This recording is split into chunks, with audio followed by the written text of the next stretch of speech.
For instance, in Germany, you cannot ride a train without wearing a mask, but once you reach the Belgian border, it's all good. So apparently the virus got off the train on the last stop in Germany. So people are not trusting you anymore, and I can see why they are not doing that. How do you explain this to people? We will have hopefully health ministers in September. Maybe that's more of a question for policymakers than for our scientists.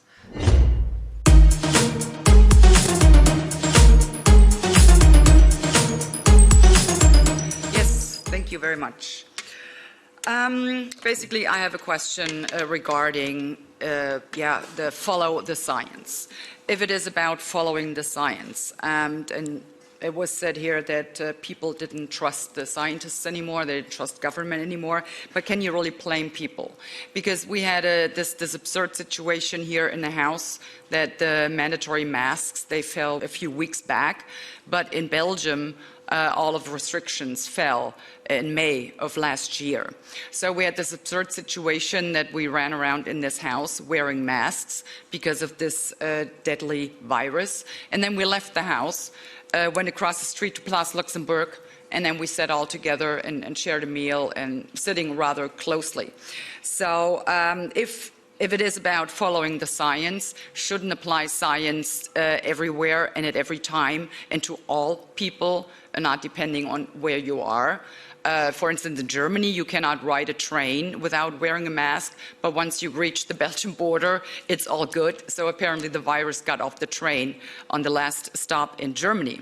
So people are not trusting you anymore, and I can see why they are not doing that. And finally, I would like to, are you familiar with the Fogen effect? And I would like you to elaborate on that. Basically, there was a study done, peer-reviewed, that once a person has been had contracted the virus and continues to wear the masks, it will lead to a statistically significant increase of severe courses, hospitalization, and even more deaths. So are you familiar with that, and could you please elaborate on that and maybe give an explanation as to why that is? Thank you. Thank you very much. That question was to Mrs. Vliegen or Mr. Theodoras? If both could answer, please.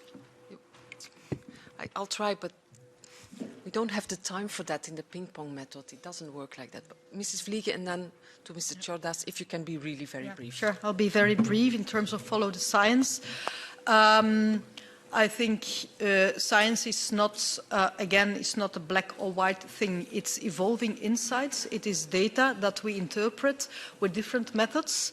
And there may be different readings. That is happening all the time. There is difference between scientists and between the interpretation of scientists. That's completely normal. But then the difference is how that is being translated into policy. The highest trust was in the own GP and own caretakers and scientific experts, much more, I'm sorry, than policymakers. Much more, I'm sorry, than policymakers. I'm afraid that is exactly the case. I first go to Mr.